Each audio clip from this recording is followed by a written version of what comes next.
Jesus Christ, the Sovereign King reigns. TV Igwaikazi. Towards 1999. Kati ng'osemberera 1999. 1996. 1996. 97. And 98. There was a lot of problems in the occultic world. Waliwo obuzibu bw'amaanyi mu bufumu eyo. In the occultic world in those 3 years, era mu myaka egy'esatu mu nsi eri, the altar called Uganda was not in the hands of the occultic world. Kati ekyoto ekiyitibwa Uganda nga tekiri mu nsi eri. You know, in the occultic world, Uganda is an altar. Kakati mu kusinza kuli Uganda kyoto. Because of the Nile. Olwa mugga Nile. It is considered an altar that anyone in the occultic world can access. Kakati kirabibwa nti kyoto buli muntu yenna w'omu nsi eri kyayinza okutuukirira. So 1996, 7 and 8. Mu 1996, we realized we could not operate freely in Uganda. Twakizuula nti tetusobola kukolera bulungi Uganda. So we had to move most of our altars to northern Tanzania. Kati twalina okutwala ebyoto byaffe byonna mu mambuka ga Tanzania. In some part of Congo. N'ebitundu ebimu ebya Congo. Because Uganda had become a no-go area. Kubanga Uganda yali kyali kifuuse ekifo ekizibu. Because the altars could not function. Ebyoto nga tebikola. We couldn't tell what was happening. Tetwasobola kugamba ki ekigenda maaso. In that season. Mu biseera ebyo. So they kept searching. Have you understood the interpretation? Simanyi oba tubitegedde bulungi. To defend the institution of the papacy with their blood and with violence and shedding blood and creating wars in order to defend the papacy. Abantu bano baali balwanirira papa era nga bakola buli kyonna kye basobola okusobola okubeera nga bawanirira obwa papa abwe ng'omwaka 2000 tegunnatuuka. In 1994, kubanga mu 94 they tried to take over Uganda bagezaako okubeera nga bawamba Uganda by projecting genocide. Nga bagezaako okuleeta okwegamba okuyiwa omusaayi oba okwetirimbula. And the people in Uganda, era abantu mu Uganda were so alert abantu bano baali kwegamba nga balaba mu mwoyo that the genocide moved to another country. Nti okuyiwa kuno omusaayi ne kugenda ku ggwanga eddala. These evil people bano abantu ababi take over nations by creating wars because through mass blood sacrifice they can get more power to take over nations. Abantu bano balina akakodya k'okuwamba amawanga nga baleeta okuyiwa omusaayi okungi basobole okubeera nga bafutandika okuwamba. That's how they take over nations, cities and families. Bwe kityo bwe kisobodde okuwamba famire n'ebibuga n'ebyalo. So they want to take over Uganda in 94. Byayagala mu 94 okubeera nga biwamba eggwanga lya Uganda. Era nga biteekamu okutirimbula abantu. Naye ate abantu baasaba. The people knew that God was on their side. Abantu baakimanya nti Katonda ali ku luuyi lwabwe. And that spirit moved to Rwanda. Omwoyo ogwo ne gweyongerayo ne kugenda e Rwanda. And genocide happened there. Témoignage qui a été donné par le pasteur ougandais James Kawaya concernant l'occultisme, dans lequel il a exposé les raisons spirituelles du génocide. Cet extrait du message nous indique, donc, est conforme à ce que la parole de Dieu dit. La parole de Dieu dit dans Luc chapitre 8, verset 17, que tout ce qui a été caché va être dévoilé. Que tout ce à quoi on a posé un sceau pour garder secret va être dévoilé au moment opportun. C'est aussi une promesse de notre Seigneur Jésus-Christ qui a promis qu'il va nous dévoiler ce qui est caché. Comment est-ce que je suis parvenue à voir ce témoignage? Je m'appelle Laetitia Oumourouza Kameya. Je voudrais partager avec vous le témoignage de comment le Seigneur Jésus-Christ a libéré mon esprit. Tout le monde qui est spirituellement éduqué sait que le visible vient dans l'invisible, que tout ce qui a été créé par la parole de Dieu à partir de l'invisible. Donc, même la parole de Dieu dit qu'appelle les aveugles, les gens qui croient seulement en ce qu'ils voient. Donc, il y a toujours une source spirituelle, une source invisible à ce que nous arrive et à ce que nous voyons. Mon histoire commence 30 ans passés quand une tragédie est tombée sur notre nation, une tragédie qui, peu de temps après, a reçu le nom du génocide de 1994 contre les Tutsis qui a eu lieu au Rwanda. Après dans cet événement, j'ai dû perdre mes parents, mon père et ma mère, et j'ai perdu complètement toute orientation. Mon identité était changée. Je ne savais pas en fait qui j'étais. J'ai continué à chercher à être n'importe quoi, à me cacher derrière n'importe quelle situation ou identité, jusqu'à ce que j'ai pris la décision de appeler le Seigneur Jésus-Christ à mon aide, parce que le Seigneur Jésus-Christ est le seul qui y est appelé la vérité. En effet, la vérité n'est pas une denrée de ce monde. Ce n'est même pas une valeur de ce monde. La vérité est rare dans ce monde, sur cette terre. La vérité a une double personnalité et a un nom. C'est le Fils du Très-Haut, le Seigneur Jésus-Christ s'appelle la vérité. Donc j'ai appelé, parce que la parole de Dieu dit que la vérité nous rendra libres. Donc j'ai dû appeler la vérité pour avoir cette liberté d'esprit dont je voulais. Donc le nœud de mon problème résidait en ce que le génocide a eu lieu au moment donc ce n'était pas une période de guerre. C'était un moment où les fils de notre nation avaient essayé de négocier le partage des responsabilités politico-administratives de notre pays, et au moment de la signature, le génocide a eu lieu. Donc, j'ai continué à me demander pourquoi les pays ont dû apporter leur soutien et leur aide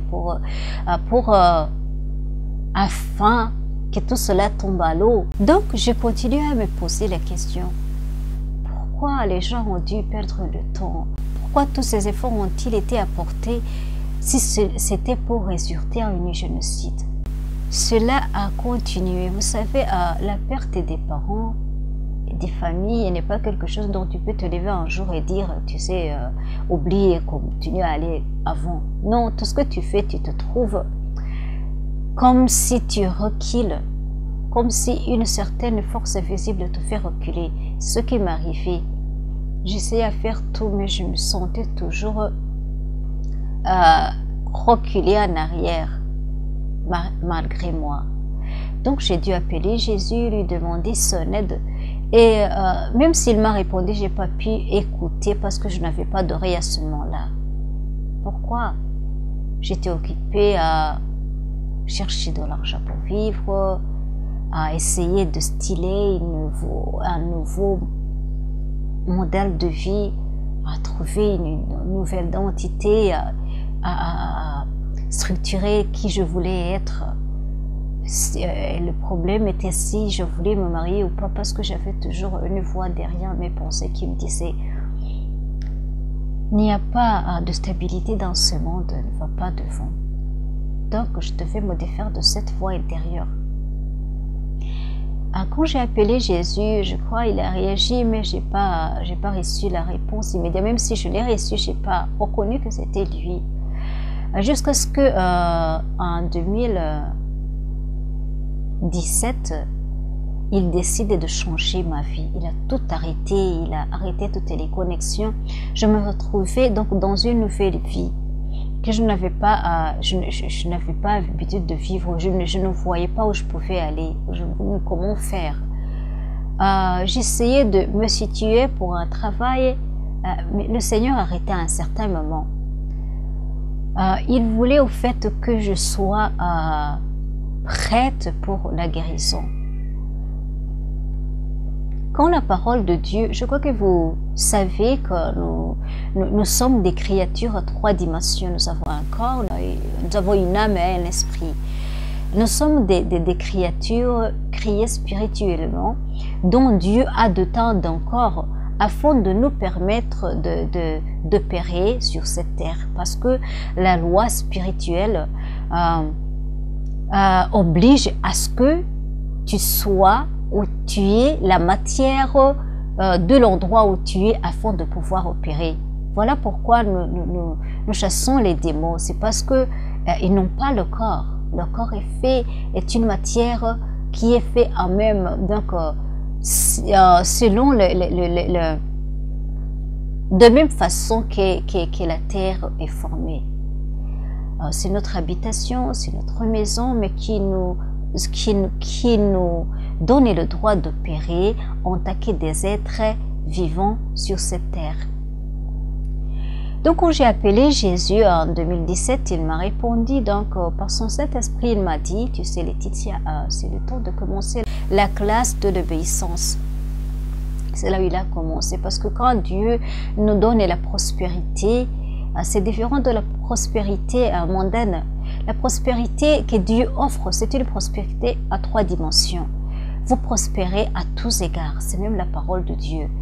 Vous prospérez corporellement, donc selon votre mentalité, vous changez la façon de penser, vous prospérez selon la façon dont votre âme se comporte et vous prospérez spirituellement.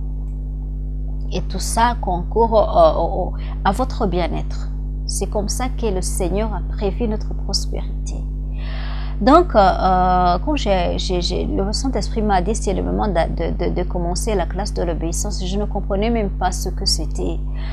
Donc, le Saint-Esprit est allé à me dire pourquoi je devais atteindre, donc pourquoi je devais entrer dans la classe de l'obéissance.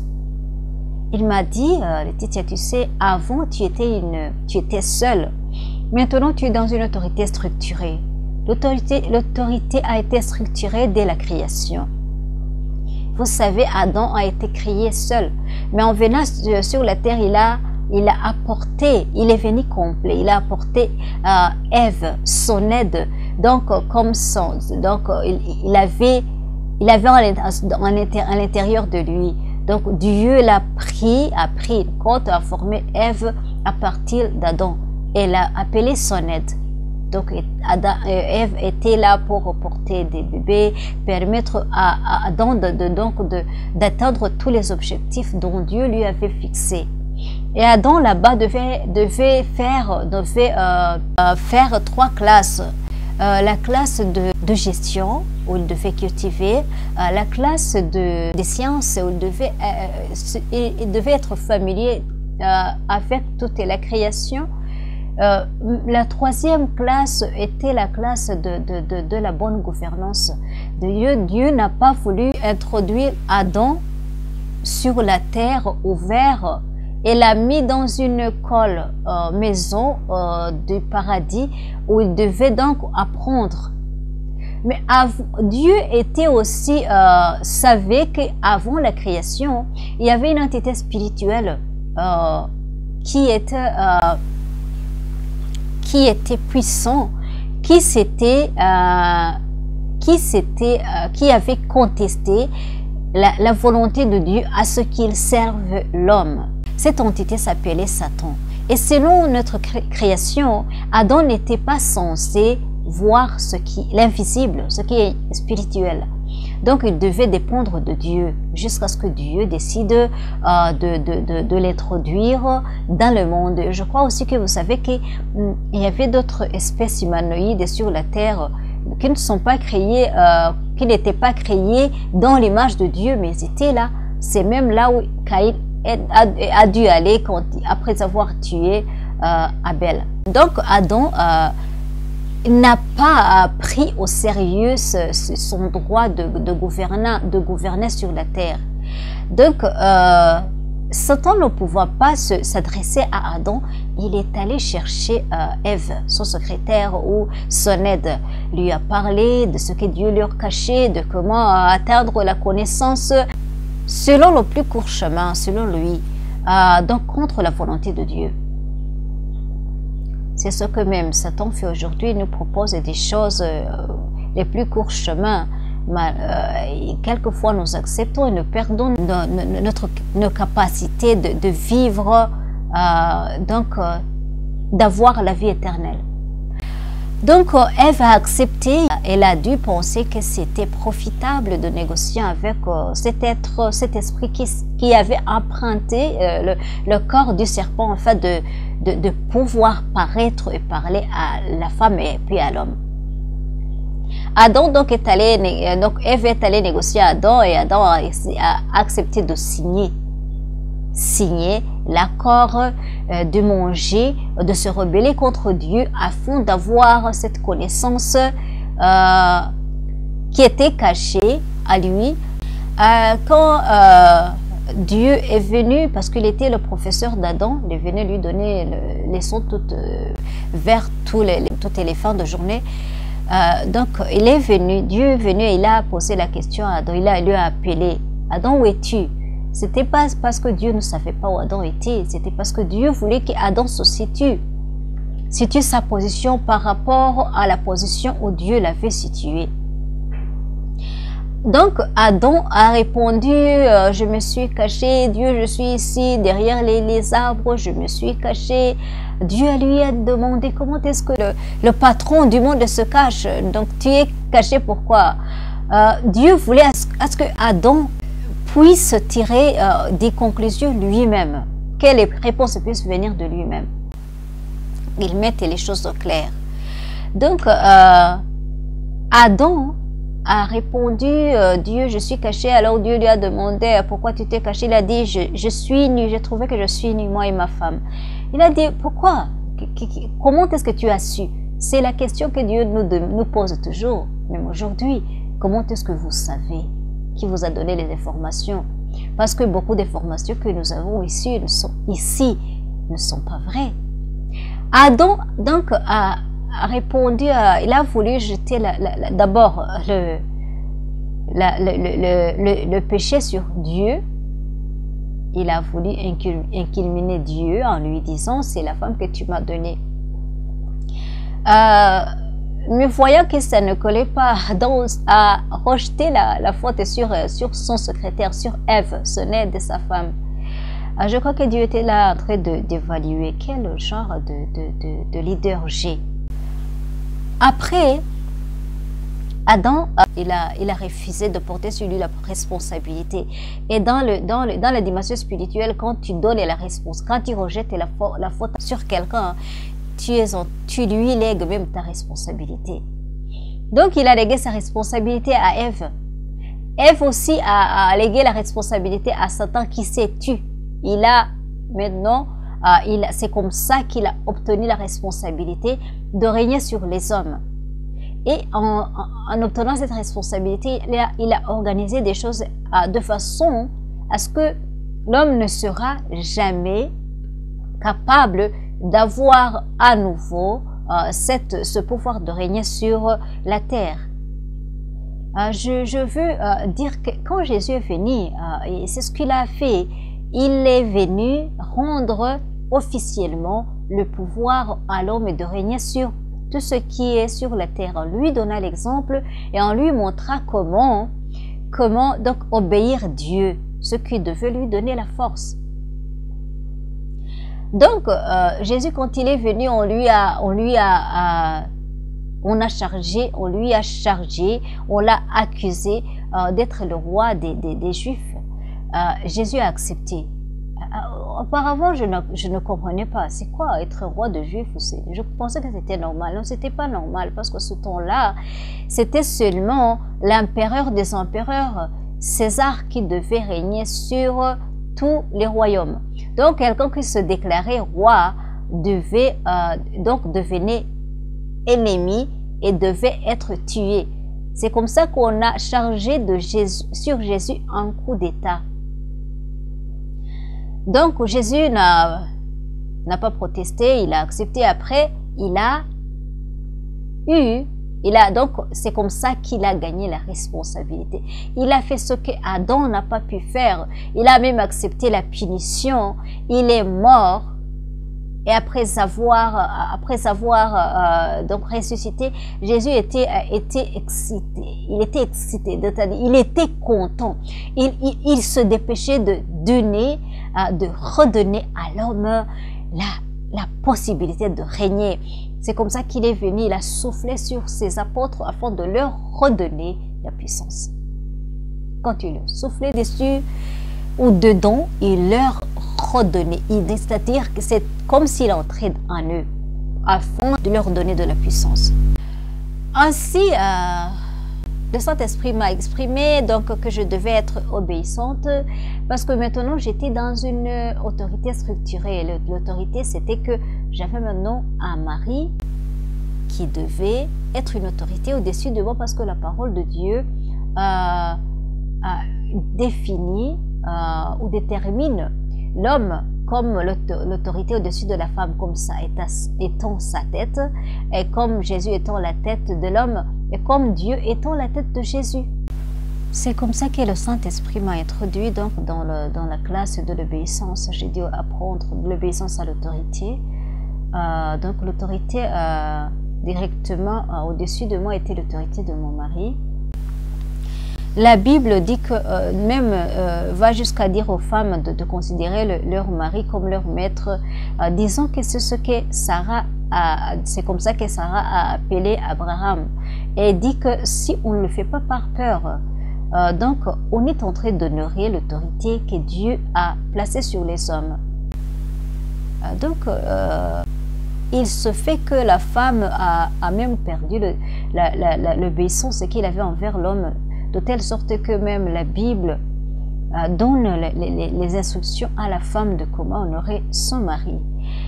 Donc je suis allée dans cette classe dans laquelle j'ai passé 3 ans. Et après le Saint-Esprit m'a promis dans la classe de transfert de connaissances, dans la classe dans laquelle j'ai fait, je crois, à peu près 9 mois, où je devais apprendre à transférer mes connaissances. Vous savez, une partie de ce que nous apprenons ne nous sert pas parce que nous ne le transférons pas. Je crois que le transfert est la leçon que nous devrions apprendre par l'esprit que Dieu a mis en nous.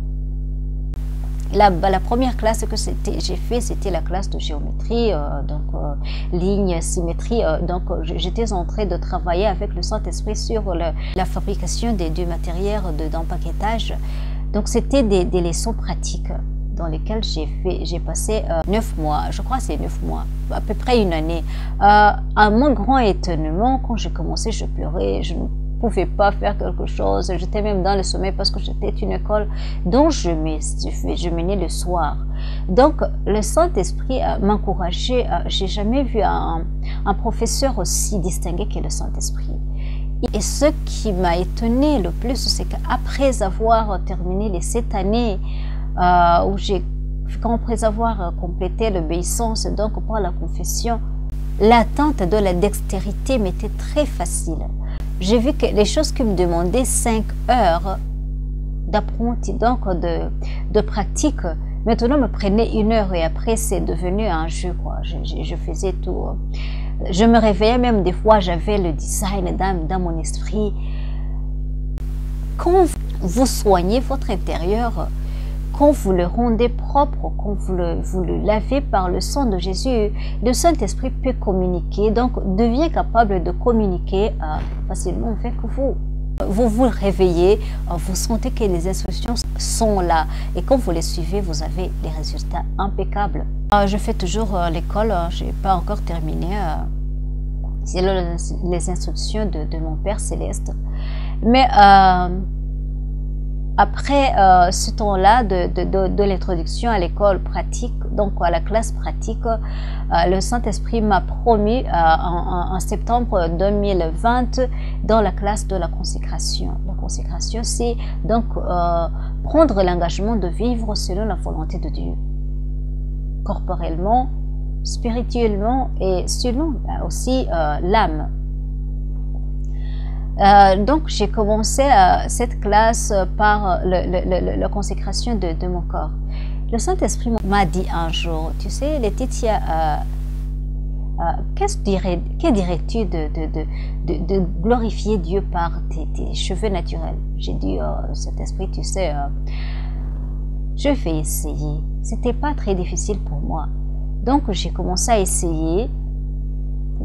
Je me souviens, je suis allée me regarder dans le miroir, j'ai dit ok, ça vaut la peine d'essayer. J'ai commencé à essayer, j'ai commencé un traitement naturel. Et après quelques mois, le Saint-Esprit m'a dit encore, tu sais Laetitia, je crois que tu as réussi. Que dirais-tu d'arrêter de considérer les bijoux comme une partie de ton corps? c'était très difficile parce que les bijoux étaient mon idole. Donc j'avais développé la soif des bijoux, j'avais développé même l'habitude d'acheter des bijoux qui pouvaient aller avec qui étaient assortis à tous mes vêtements. Alors le Saint-Esprit voyait que c'était un idole, donc en ce qui me concerne. Quand il m'a dit ça, j'ai essayé d'arrêter. Ce n'était pas facile, je crois. J'étais ça, et après une semaine, je suis allée ramasser mes bijoux là, dans une boîte où je les avais mis. En fait, je les avais pas jetés parce que c'était qu'on les conservait dehors. Mais quand je les ai apportés, le Saint-Esprit m'a dit, tu sais, tu ressembles à... Donc cet esprit ne vient pas de moi. Alors j'ai dû arrêter carrément de les utiliser parce que c'était pas la volonté de cet esprit en ce qui me concerne. Je parlais pas des autres. J'ai arrêté. Après quelques mois, j'allais me regarder dans le miroir. Je trouvais que c'était vraiment... C'était comme si je n'avais pas de forme. Alors, après quelques mois, j'ai dû... le Saint-Esprit aussi a abordé quelque chose qui m'était très très cher, l'utilisation du maquillage. Il m'a dit, Laetitia, tu sais, est-ce que peux-tu aller quelque part sans te maquiller? Je lui ai dit, Saint-Esprit, tu sais, le maquillage, c'est la beauté. J'ai commencé à lui parler des Écritures saintes sur la beauté de la femme. Il m'a dit, non, arrête, je veux voir ce que ça donne. Parce que j'avais testé le goût de l'obéissance, j'ai arrêté.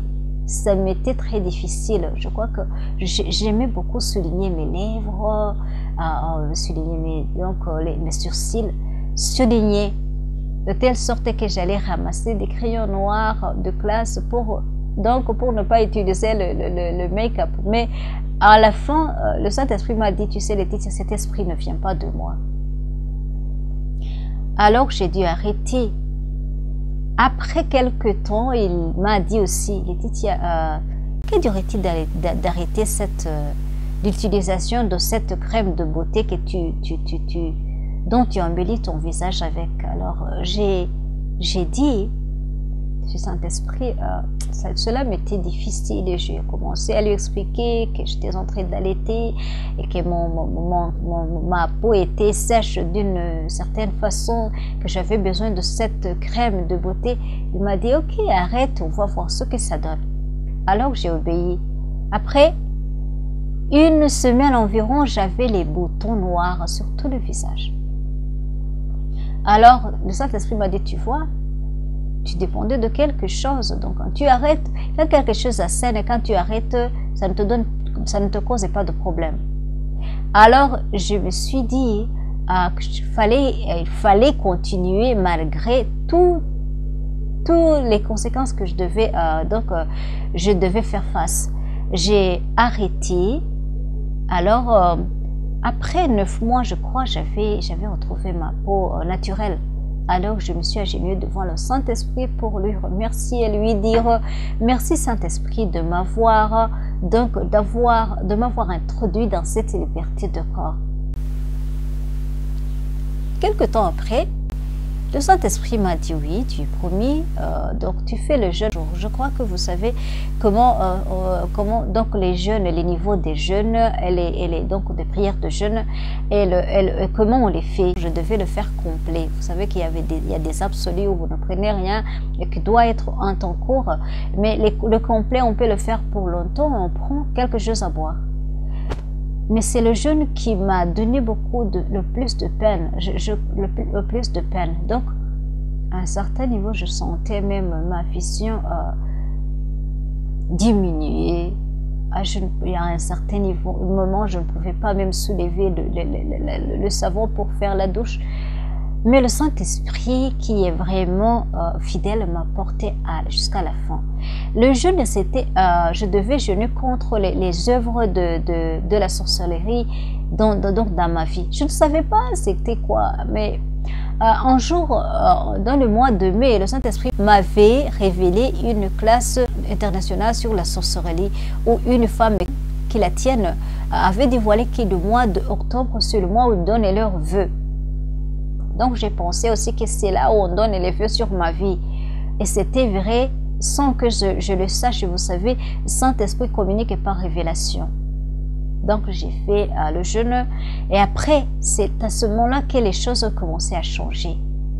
Vers la fin de la jeûne, 3 jours avant, le Saint-Esprit m'a révélé ce qu'on appelle les iniquités, les péchés cachés qui peuvent même se transmettre. Vous voyez que des fois, les familles, on dit, cette famille là-bas, on est colérique, on a des problèmes comme ça. Et donc, ça devient comme quelque chose, une répétition pour les membres de la famille. Et c'est ce que donc les puissances spirituelles utilisent pour vous détruire, parce que eux, ils codent, ils savent que vous avez cette faiblesse. Donc, je ne savais pas comment m'en séparer des iniquités. C'est comme ça que le Saint-Esprit m'a dit, il faut faire la confession. Vous savez, la confession n'est pas culturelle. Parce que nous sommes habitués à vivre avec les secrets, les choses que nous cachons. Mais Dieu, et même toutes les dimensions spirituelles, quand ils nous voient, ces choses ne leur sont pas cachées. Et même ce n'est pas caché à beaucoup de personnes. On continue donc à marcher dans le mensonge, se disant que ce n'est pas connu. Mais la parole de Dieu dit que la culture, même les traditions humaines, c'est une sorte de captivité. Il nous donne la parole de voir si personne ne veut nous maintenir dans la captivité en utilisant la culture et les traditions humaines. Et en ce qui concerne les secrets, Jésus nous a recommandé de les révéler jusqu'à nous dire qu'est-ce que nous avons entendu dans la cachette, nous devons le dévoiler donc à toit ouvert. Pourquoi? Parce que Jésus ne travaille pas avec les secrets. J'ai commencé la confession malgré moi. Quand vous êtes en train de confesser, les gens même vous considèrent comme un fou, une folle. Mais c'est la parole de Dieu.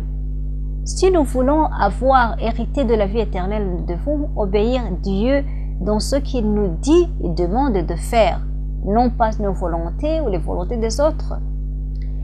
Donc j'ai obéi, et après avoir donc complété toute obéissance, selon la parole de Dieu, qui dit qu'après avoir complété toute obéissance, il est maintenant possible de punir donc la désobéissance. Après avoir complété toute l'obéissance, le Saint-Esprit, un matin, il est venu vers moi et m'a dit, Laetitia, va chercher un témoignage intitulé mon témoignage sur comment j'ai commencé l'occultisme. J'ai dû protester, j'ai dit au Saint-Esprit, tu sais, Saint-Esprit, je me suis beaucoup polluée avec ces témoignages sur l'occultisme. Je crois que j'ai entendu le plus important. Je ne veux pas aller salir mon esprit encore. Il a insisté et je suis allée chercher le témoignage de James Kawaya, l'intercesseur ougandais, qui avait partagé le témoignage dont je vais vous partager aujourd'hui. Mais avant de le partager, je veux le remercier d'avoir bien voulu partager ces choses qui sont d'habitude à cacher. Je remercie aussi à mon mari qui m'a toujours encouragé à suivre la volonté du Saint-Esprit. Troisièmement, je voudrais remercier quelqu'un qui m'a placé, qui a été donc bénéfique pour moi pour que j'apprenne une leçon que je ne connaissais pas. Le leader le plus honoré de notre nation, de notre pays, qui a reconnu on dirait c'est la prière du petit déjeuner donc de janvier 2024, il a reconnu qu'il y avait une connectivité entre le spirituel et la politique. À ce moment-là, je ne comprenais pas, je me demandais, quelle connectivité.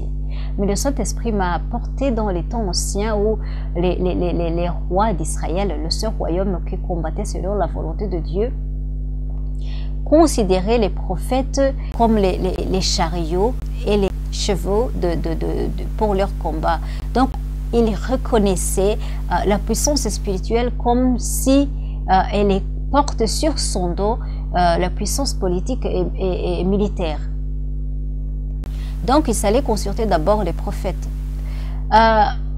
Après, le Saint-Esprit m'a donné l'exemple de Moïse et comment, quand il combattait Amalek, les Amalécites, il a dû s'asseoir sur les pierres et quand il mettait ses bras hauts pour prier, c'est comme donc vers le ciel.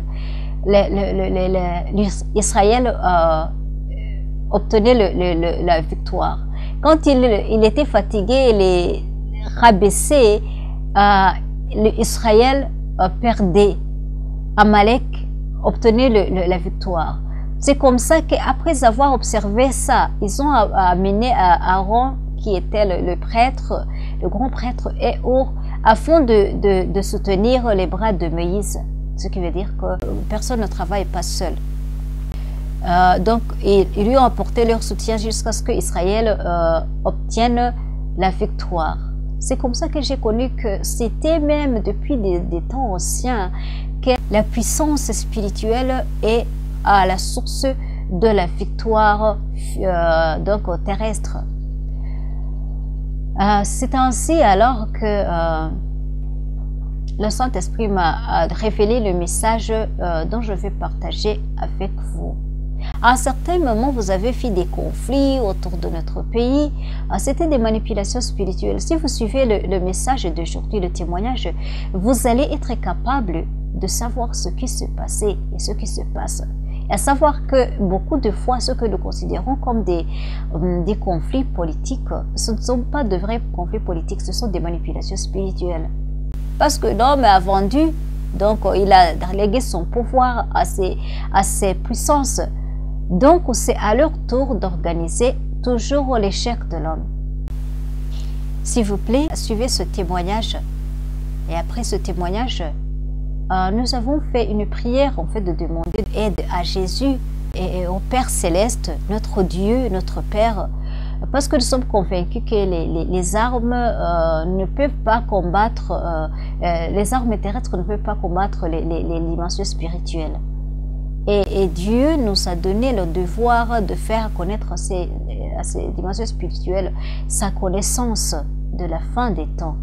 C'est comme ça alors que nous avons fait cette prière, parce que quand Dieu te révèle quelque chose et qu'il ne fait, tu n'entretiens aucun acte contre cette chose, tu es condamné à le revivre. C'est comme ça alors que nous avons fait une prière audience afin de demander à Dieu de bien vouloir donc libérer un décret de restriction envers les dimensions spirituelles, afin de ne plus nous considérer comme une nation où on va donc transformer un autel de sang perpétuel. C'est ça qui arrive après trois décennies où on fait des décisions afin de transformer une colonie en un hôtel de sang. Donc nous avons dû entreprendre cet acte de demander à Jésus et à Dieu notre Père afin de nous donner son aide. Je crois que quelqu'un qui n'a pas suivi l'école de la sainteté ne peut pas comprendre ces choses. Mais quelqu'un qui l'a suivi sait comment opèrent les dimensions spirituelles. Suivez ce témoignage, vous aurez peut-être une clarité sur ce qui se passe autour de nos nations qui ont une source spirituelle dont nous ne comprenons quelquefois pas. La partie qui vient après ce message, la partie de la prière audience est interprétée en français afin de permettre à quiconque qui veut la suivre d'avoir les clarifications. Je vous remercie. Praise Jesus. Lord, we love you. And I thank you for your love. Today, you are a miracle in Jesus' name. My message today, I'll be connecting it with my life story, how I served the devil and how Jesus met me, the many battles I was fighting when I was commissioned as a guardian master by churches and what I discovered in the churches. Mon message aujourd'hui, je veux le connecter à mon histoire. Comment j'ai servi le diable et comment Jésus m'a rencontré, et beaucoup de batailles que j'ai menées quand j'étais institué comme un maître gardien de combattre les églises et ce que j'ai découvert dans des églises, et je veux partager la force et la puissance dans vous qui croient en Christ. Ceux qui croient en Jésus et vivent dans la lumière de sa sainteté et sur lesquels l'ennemi n'a rien à réclamer sont vus dans la dimension spirituelle comme une lumière. Lorsque le diable veut les suivre pour visualiser leur vie, l'ennemi ne peut pas dire si cette personne est un homme ou une femme. Il ne peut pas déterminer s'il est menu ou élancé, parce qu'ils sont vus comme une lumière brillante et ils rendent aveugles les attaques du diable. Dans mon travail comme sataniste, il y a beaucoup de gens que j'ai rencontrés. Je ne pouvais pas dire s'ils étaient hommes ou femmes. Ils sont imprévisibles. Et beaucoup de temps, nous étions alertés de ne pas nous approcher d'eux jusqu'à ce que leur lumière baisse. Nous pouvions leur suivre à distance, comme 70 km, jusqu'à ce que nous voyions leur lumière baisser. Les Écritures saintes dans le livre de Jean, chapitre 1, verset 4, verset 1, ça va. Au commencement, c'était la parole. Maintenant, quelques énoncés dans cette section, vous pouvez les entendre logiquement, mais ils vont vous demander la révélation du Saint-Esprit pour les comprendre. Pour comprendre la puissance qui est dans ces mots. Dans le monde spirituel, votre discours est jugé selon le nombre de mots qui cachent la puissance. Lorsque vous parlez, les puissances des ténèbres suivent votre discours et le jugent selon le nombre de mots puissants. Les mots dont tu énonces, les puissances des ténèbres suivent ton discours et comptent le nombre de mots puissants contenus dans chaque phrase. On continue avec les Écritures saintes. Au commencement, c'était la parole. Maintenant, ce mot seul, quand je dis la parole, le monde spirituel comprend bien ce que je dis. Et la parole était avec Dieu. Vous avez besoin d'évaluer comment vous lisez votre Bible. Et la parole était Dieu. Et les mêmes étaient au commencement avec Dieu. Toutes les choses ont été faites par lui. Et sans lui, rien n'a été créé. En lui était la vie. Et la vie était la lumière. Et la vie était la lumière des hommes. Et la lumière brilla dans les ténèbres, mais les ténèbres ne la reçurent pas. Maintenant, quand vous rencontrez les gens des ténèbres, ils vont vous juger par votre lumière. Quelques personnes, la lumière en eux va jusqu'à couvrir 5 km autour d'eux. Il y a les gens, quand ils entrent sur un territoire, les démons et les auteurs des ténèbres sont obligés de se déplacer vers 100 km loin d'eux. Et ils communiquent et disent, pouvez-vous quitter maintenant et vous éloigner vers 100 km? Parce que ces lumières consument tout ce qui n'est pas en ordre avec elles. Mais il y a d'autres gens, la lumière en eux est juste 1 km, les autres juste 1 mètre. Cette lame est pénétrante de la lumière, elle pénètre les murs du camp de l'ennemi. Quand j'étais un adepte du diable, il y avait des villes dont on ne pouvait pas pénétrer pendant 24 heures. Il y avait d'autres villes qui étaient complètement fermées. On ne pouvait pas projeter dans ces villes. Lorsque vous regardez dans ces villes, et les peu nuages mélangés avec du feu et la lumière couvrent toute la ville. Pourquoi? Parce que les croyants ou les chrétiens dans ces places en accord et en amour, ils ont élevé un autel pour Dieu. Je suis né de nouveau 16 ans passés. Je suis dans la 17e année. J'ai rencontré Jésus au 3 septembre 1999. Et à ce temps, je venais d'une mission. Nous avions été donnés une mission de 21 jours de détruire une certaine église. C'était une petite église de 20 personnes et leur pasteur, elle était dans ma localité. À ce temps-là, j'étais chargé de diriger le sud de l'Ouganda et le nord de la Tanzanie comme maître et gardien. Et simultanément, j'étais chargé de construire une société occultiste à l'université de Makerere et les autres universités. J'avais reçu le devoir de recruter 10 000 professionnels, jeunes professionnels dans l'occultisme. Les docteurs, ingénieurs, les avocats et les autres. Les recruter et faire d'eux des grands prêtres.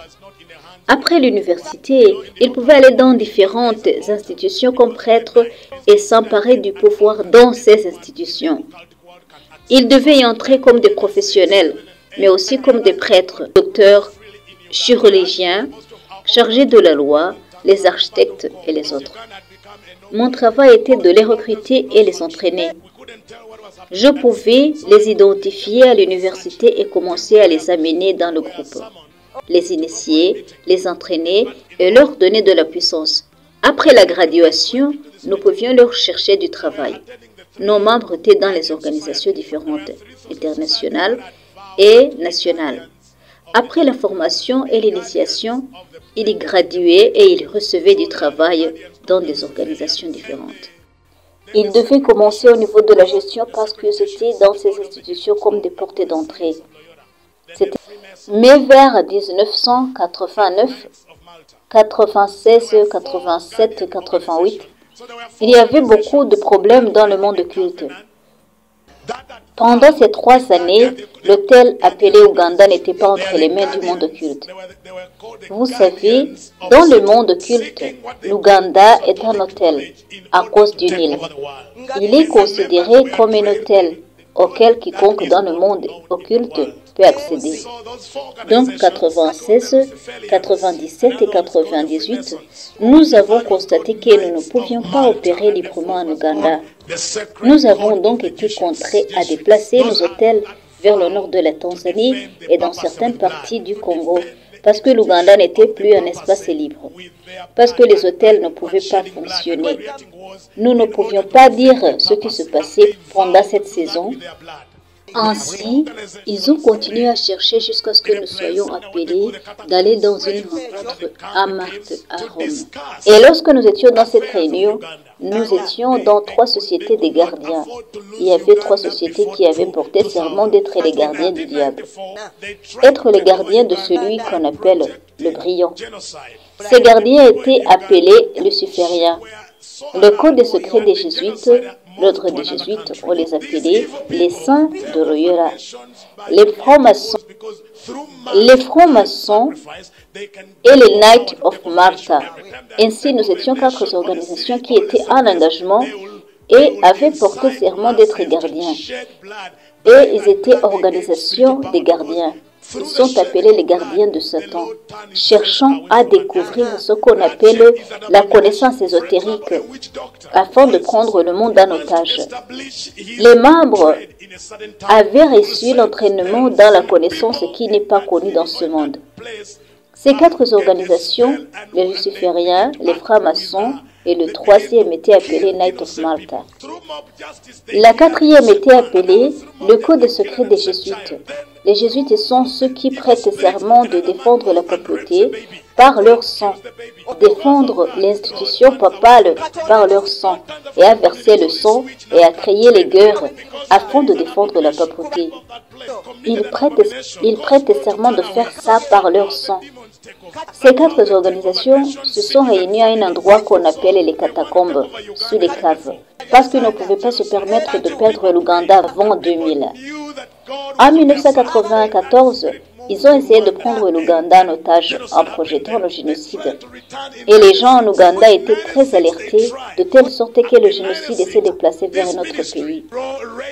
Ces gens impies prennent les nations en otage en créant des guerres, parce qu'à travers le sacrifice massif du sang, ils peuvent gagner plus de puissance pour assiéger les nations. Pour assiéger les nations, villes ou territoires, ils incitent les masses à verser du sang, et par ce sang, ils gagnent la puissance spirituelle, parce qu'à travers l'écoulement du sang, Dieu tourne sa face loin d'un endroit. Le versement du sang est une abomination.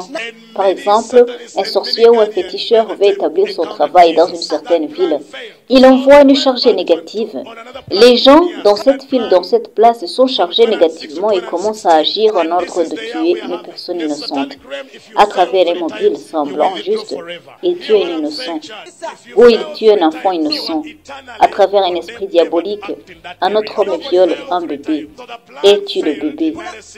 À cause de toutes ces choses, Dieu tournait la face contre cet endroit. Lorsque Dieu ne s'occupe plus de cette communauté, le sorcier maintenant peut commencer à établir ses affaires à cause de l'abomination. L'abomination à cette place fait que Dieu se tourne contre elle. Et les démons viennent et prennent le pouvoir. C'est comme ça qu'ils prennent en otage les nations, les villes et les familles. Ainsi, ils ont voulu prendre l'Ouganda en 1994 en incitant au génocide.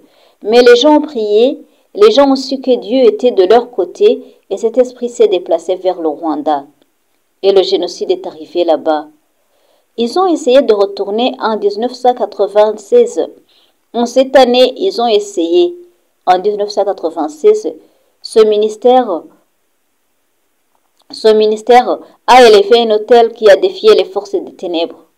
Et le plan de causer le génocide s'est arrêté.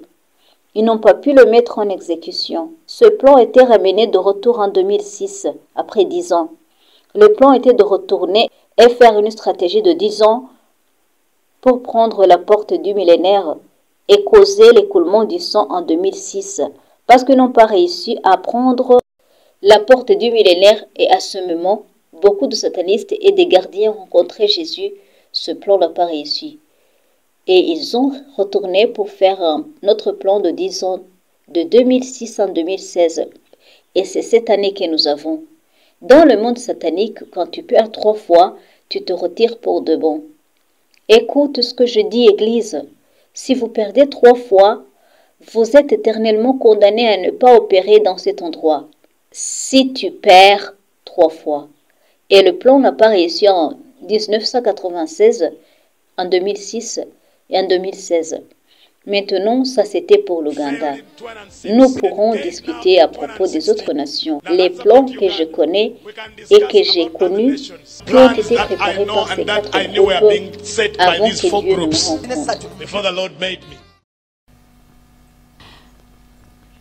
That was a short part of the testimony of the intercessor James Kawaya. If you want to follow it whole, you can find it on the There Is Still Hope 2 channel, YouTube channel. So as someone who followed the school of righteousness and holiness, the school of consecration by the Holy Spirit, I cannot let a testimony like this go for. It means much, but you cannot know it if you didn't follow the school of holiness. You cannot know how the spiritual realm operates. But now, since there are no spiritual jurisdiction courts, I'm obliged to go to the heavenly spiritual court. God is the Father of all spirits, and He is the ordainer of all kingdoms and thrones. He alone knows how to handle things. So I am obliged to go and to kneel down before Him, for there are some decisions someone who is spiritually educated has to do. If he or she doesn't do it, she doesn't do them, she will be charged by God and by Jesus of not taking care of them. So allow me to go with me before the Lord Jesus, and after before the God of Jesus, who is the Most High God, and the Father of Jesus, who's my Father. And I'm not only His daughter spiritually, for He adopted me after the 1994 genocide. God raised me as a true father, and I'm so thankful to Him. So the part that is following is a prayer audience. Thank you. Lord Jesus, God, your Father, ordained you as the head over all dominion and all kingdoms Seigneur and Jésus, powers and Dieu over ton all Seigneur authorities. Jésus, au-dessus de toutes les douleurs, t'a ordonné bring the royaume message I had au-dessus before au-dessus de you, royaume et puissance. and Et the au-dessus message de you tout, read j'apporte to le me. message que j'ai eu devant toi. J'apporte J'apporte le message que tu m'as révélé. Le message que La tu reine m'as Esther révélé étalé devant le roi Xerxès, étalé devant le roi Xerxès, négocier pour Seigneur Jésus, comme je marche Seigneur Jésus, comme je marche devant toi et mes genoux devant toi, étant le sommet de tous les dominances, étant le sommet de tous les dominances spirituelles et humaines, ce que nous recevons comme organisation, entité et puissance, dans lesquelles nous avions béni de naître. Et vous êtes l'agneau de Dieu qui a versé son sang pour enlever les péchés du monde. Permets-moi d'apporter devant toi péché et équité pour notre nation. Depuis que Jésus est arrivé et j'ai su que tu nous as demandé de pardonner nos ennemis et que quand nous pardonnons, nous pouvons demander ce que nous voulons. Permets-moi, Seigneur Jésus, Fils du Dieu vivant, l'agneau de Dieu, de t'apporter chez nos péchés. À ce moment même, mon peuple, Jésus-Christ, soigne-nous, enlève nos péchés de l'abomination qui est arrivée. Enlève, Seigneur Jésus, et des trahisons générationnelles, des crimes de vol, et de péchés qui nous auront les conséquences, des décisions de puissance. Jésus, je te donne, pardonne-nous, enlève nos péchés, d'avoir un changement dans la prière. Permets-nous d'avoir un commencement nouveau avec toi, le sommet de toute l'illumination et l'autorité. Je te remercie, Seigneur Jésus. Que quand nous te prions, selon la volonté du Père, et tu nous réponds nos prières. Je te remercie d'enlever nos péchés. Nous ne serons plus la proie des manipulations spirituelles, qui saisissent l'occasion des serments diaboliques faits par nos ancêtres diaboliques et qui ont planifié à cette quatrième décennie de changer notre nation à une telle perpétuelle de versement de sang. Je m'agenouille, mon roi, Seigneur, mon roi, pour chercher près de toi, Seigneur. Pour chercher près de toi qu'aucune arme ne peut avoir la victoire, à moins que nous ne soyons supportés par toi. Merci Jésus d'enlever nos péchés. Merci Jésus d'enlever nos péchés. J'ai prononcé le pardon comme tu m'as enseigné. J'ai prononcé le pardon sur chaque avec qui tu m'as béni de l'être avec en ta nation. Aimons Jésus que tu as mené loin nos péchés et nos iniquités. Permets-moi de te remercier et de m'adresser à toi en tant que grand prêtre du Dieu vivant, le Dieu le plus haut, dans l'ordre de Melchisédek, Jésus-Christ. J'ai prononcé le pardon comme tu m'as enseigné, notre rédempteur. J'ai prononcé le pardon sur chaque avec qui tu m'as béni de naître avec, comme tu nous as éloignés de nos péchés. Et maintenant, Jésus, tu as mené loin nos péchés. Et après avoir offert cette offrande, permets-moi de pour honorer ta prêtrise et de m'adresser à sainteté en tant que grand prêtre et la rédemption que tu nous accordes, Dieu le plus haut. Permets-moi, Seigneur Jésus, dans l'ordre de Melchisédek, Jésus-Christ. Permets-moi, Fils du Dieu vivant, notre défense, notre rédempteur, de grâce et de justice. Permets-moi de te remercier par cette offrande de remerciement, Père. Comme tu nous as éloignés de nos péchés, je te remercie, Père céleste. Et après avoir offert cette offrande pour honorer ta prêtrise, la sainteté des cieux et ta droiture, Jésus, et la rédemption que tu nous accordes, prône-moi, Seigneur Jésus, d'être la source de tes puissances. Le Dieu, permets-moi, Seigneur Jésus, le seul Dieu par ton sang, le seul Dieu qui a été grâce et de justice et de sainteté. Ton Père, c'est mon Père, ton Dieu est mon Dieu.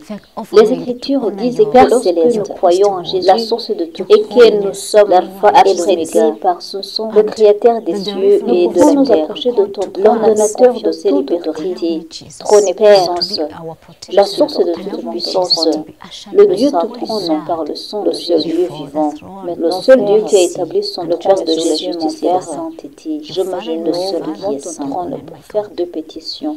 Les Écritures disent que lorsque nous croyons en Jésus et que nous sommes apprêtés par son sang, les Écritures saintes, nous pouvons nous approcher de ton trône avec confiance, même s'il est héritier, Père. Je suis porté encore jeune. Il n'est pas considéré plus qu'un esclave jusqu'au moment de ta décision. Le Père de Jésus est mon Père. Parce que quelqu'un qui est jeune marche sous les testaments et accords diaboliques. Mais lorsque quelqu'un découvre que tu as ordonné un seul médiateur entre toi et nous, les Écritures saintes disent que lorsque quelqu'un, c'est pour cela que Père, je m'agenouille devant toi, mais encore jeune, il n'est pas considéré plus que l'esclave. Jusqu'au moment de ta décision, ta sainteté. Pourquoi ta droiture? Parce que quelqu'un qui est jeune marche sous les testaments et accords diaboliques. Mais lorsque quelqu'un découvre que tu as ordonné un seul médiateur entre toi et nous, il commence à être m'agenouille dans l'autorité de Jésus. C'est pour cela que Père, je m'agenouille devant toi et honorons ta grâce. J'aimerais négocier un changement de dimension. Tes merveilles, puisque nos anciens maîtres et administrateurs qui étaient censés nous mener vers toi ont vendu le sang. Je m'agenouille devant ton trône, Père. Ça, c'est une faute. Et maintenant, ce Père, c'est pas d'initiative et autoritaire. Et je m'agenouille devant l'autorité de Jésus-Christ, colonie par la puissance de Dieu. Je sais que tu nous as recommandé d'obéir. Père, j'aimerais négocier un changement de dimension. N'obéit pas à tes lois, puisque nos anciens maîtres et administrateurs qui étaient et nous mener vers toi, sa colonie, ont vendu le sang, le sang des innocents. C'est pour cette raison que je suis actuellement négocier un changement de dimension. Père, devons leur faire permettre-nous d'être sous la dimension autoritaire de Jésus. Je sais que tu nous as recommandé d'obéir toutes les dominations. Mais lorsque l'autorité n'obéit pas à tes lois, mais la frein, la dominer est vouée à perdre sa colonie parce qu'ils ont vendu ta loi au temps de la paix et non en c'est pour cette raison que je suis à genoux que tu as assigné à l'Église le devoir déformé de ta connaissance dans tous ces aspects aux dimensions spirituelles dans les lieux célestes au lieu d'être sous la dimension du royaume. Ils doivent aussi savoir qu'ils doivent la dominance vers tes ténèbres. Et puisqu'ils ont versé le sang de la paix, ils ont un temps de la guerre. Et nous savons que tu as assigné à l'Église de faire une tragédie. Le devoir déformé de ta connaissance dans tous à travers cet événement aux dimensions spirituelles dans les lieux célestes. J'ai perdu l'orientation. Ils doivent aussi savoir qu'ils doivent s'imaginer de Dieu vers ton loi pour demander un changement. Et puisqu'ils ont versé le sang, ils ont manipulé la nation. Et j'espère que j'ai le soutien de Sa Majesté le roi Jésus-Christ la nation pour faire une tragédie, pour faire un versement de sang massivement de te remercier et de m'accorder ce que je demande lorsque je suis positionné dans la droiture de Jésus. Et Père, demain ce sera un autre jour. Je ne suis pas en train de choisir pour quiconque, mais je réponds seulement aux responsabilités que j'ai reçues en recevant ce témoignage. La deuxième pétition, Père, est de demander, Père, si tu le désires, si tu le veux, que tu libères un décret de restriction stipulant que toute opération spirituelle au-dessus de notre nation sur notre territoire est considérée illégale et pénalisée. Parce que Père, si tu nous permets de changer d'une dimension à l'autre, nous avons aussi besoin de ta protection. Permets-moi de te remercier, Père, encore pour ta grandeur et en te présentant cette offrande de remerciement. D'honorer ton nom et en t'offrant cette offrande de remerciement encore. Père, de t'honorer, puisque tu m'as permis d'être à genoux devant ton trône, ton saint trône. Je ne le considère pas comme une garantie. Je te remercie, Père, puisque tu m'as permis d'être devant toi pour ce moment. Et je te remercie pour me protéger les leaders de notre nation. Parce que quelquefois, ces dimensions spirituelles organisent et manipulent les gens pour apporter le désastre sur les autres nations. Ainsi, Père, nous avons besoin de ta protection. Permets-moi, Père, de terminer cette prière par cette offrande de remerciement. C'est une offrande de clôture. Tu es un grand roi au-dessus des cieux et de la terre. Dieu qui siège sur le trône dans le pays du ciel, sur le mont Sion, et pour qui Jésus est intronisé à ta droite. Père, permets-moi de te remercier parce que tu as trouvé en toi quelqu'un pour nous rendre saints et nous éloigner de nos péchés. Merci, Père, au nom de Jésus-Christ. And to take away our sins. Thank you, Father, in the name of Jesus Christ. Amen.